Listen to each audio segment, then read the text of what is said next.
Anong ganap sa mundo ng showbiz? Sa gitna ng kontrobersya ni Alex Gonzaga tungkol sa viral video sa kanyang 35th birthday, isang pirmadong sulat ng nasangkot na waiter na si Alan Crisostomo ang lumitaw ngayong gabi ng Miyerkules. Ayon sa ulat ng ABS-CBN, kalakip ang larawan ng aktres kasama ang nasabing waiter. Tila pagkukumpirma ito na nabigyan na ng resolusyon ang dalawang panig. Last January 17, 2023, around 6:30 p.m. Nasa work po ako. Pumunta po si Ma'am Alex kung saan po ako nagwo-work. Then nag-apologize and nag-sorry siya sa akin. Tapos konting kwentuhan. At sinabi ko po sa kanya na okay na po yung nangyari. Okay na po kami. Mababasa sa liham na sinulat ngayong Miyerkules. Matatanda ang nauna ng dinipensahan ng isang kaibigan ng mga Gonzaga ang insidente at iginiit na kaibigan at kabiruan na ng pamilya ang sangkot na waiter. Kinontra naman ito ng veteranang columnista na si Christy Fermin. Aling Tinti, Alex, Tony, kilala po namin kung ano yung catering service na kinuha nyo. Sikat na sikat po yan, katulad din ng isa pang kilala ko. Hindi nyo po sila kaibigan. Kaya hindi kaibigan ni Alex si Alan. Pwede ba? Para namang akala nyo magsasalita kami nang wala kaming investigasyon. Hindi nyo kaibigan yung catering. Lalong hindi kaibigan ni Alex yung waiter na binastos niya. Yun lang. Anong masasabi mo sa balitang ito? Anong ganap sa mundo ng showbiz? Naging panauhin si Alex Gonzaga sa vlog ni Dr. Vicky Bello. Kinumusta ni Vicky ang buhay may asawa nito sa piling ng asawang si Mikey Morada. Pagbibiro ni Alex, fulfilling daw pala ang buhay ng isang misis dahil araw-araw raw silang nagpapaswab sa gabi. Diretsahan namang tinanong ng doktor kung ilang beses silang nagsisex ni Mikey sa isang araw. Hirit niya, minsan daw ay isa at minsan daw ay may kalahati pa. Minsan daw kasi kapag pagod siya, nakikiusap siya sa mister na sa ibang araw na lang sila umano magtalik. Dagdag pa niya, wala pa raw silang balak na magkaanak agad.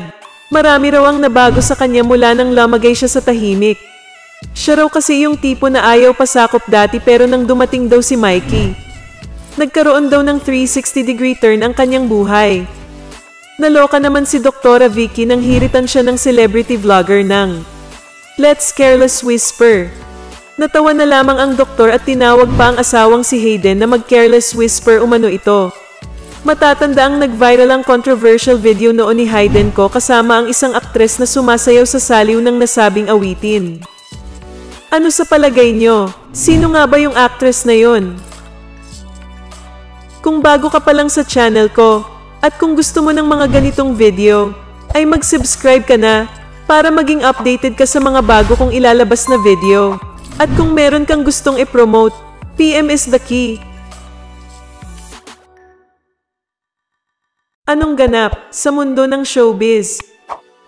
Isiniwalat ng veteran showbiz columnist na si Christy Fermin na idinamay na sa politika ang negosyo ng magkapatid na Tony at Alex Gonzaga, kapwa certified BBM supporters. Sa kanyang radio show, sinabi ni Christy na binabatukan umano ang mga standee ng magkapatid na para sa kanilang beverage business na Happy Cup. Alam naman po natin na meron silang negosyo. Yung Happy Cup, tama po ba na yung standee nila ay binabatukan para bumagsak? Tama po ba na parang tinitirador ang pangalan ng kanilang negosyo? Tama po ba na personalin natin dahil hindi nila kasama sa kulay politika si Alex at saka si Tony? Ani Christy, nakiusap naman ang kolumnista sa publiko na ihiwalay ang personal na buhay ng mag-ate sa kanilang politika. Sana naman po, walang ganun kasi nagtatrabaho naman po ng patas yung magkapatid. Naghahanap buhay naman po sila at malaki ang naitutulong sa kanila ng Happy Cup. Bakit naman po natin idadamay ang walang kakibukibong lalagyan ng inumin? Depensa pa niya kina Tony at Alex. Anong masasabi mo sa balitang ito? Anong ganap sa mundo ng showbiz? Hindi rin nakaligtas ang actress-host na si Alex Gonzaga sa mga pinatutsadahan ng content creator na si Zainab Harake. Ayon sa revelasyon ng talent manager-vlogger na si Wilbert Tolentino. Sa ibinahaging screenshot ni Tolentino ng convo nila ni Zainab, mababasa na kukunin nila para makakolab si Alex sa halagang 500,000 piso.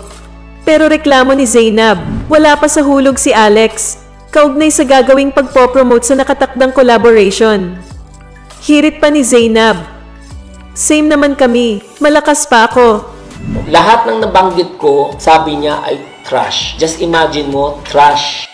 Anong masasabi mo sa balitang ito? Anong ganap sa mundo ng showbiz?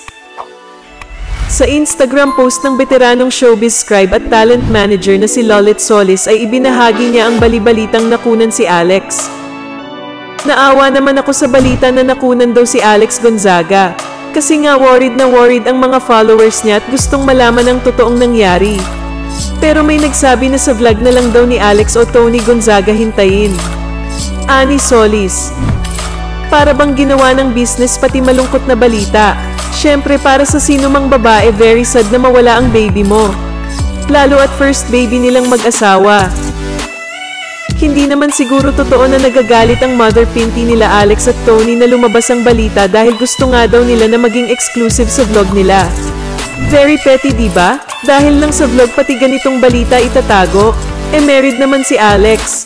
At paano itatago yung medical record? Basta for us, get well soon Alex. At be strong. Magkakaroon ka pa uli ng baby. We pray for that. Amen. Dagdag pa niya. Dahil dito, sinabi ni Mikey na masakit at nakakadismaya ang sinulat ni Solis. Hindi lang patungkol kay Alex ang inyong sinulat. Tungkol ito sa aming mag-asawa. Kaya hinihingi ko ang inyong pagrespeto. Huwag po kayong gumawa ng kwento sa ganitong klaseng sitwasyon lalo't hindi nyo naman alam ang totoong pangyayari. Salamat. Komento ni Mikey sa post ni Solis. Matatandaan na ngayong taon rin na naging usap-usapan na buntis umano si Alex. Anong masasabi mo sa balitang ito?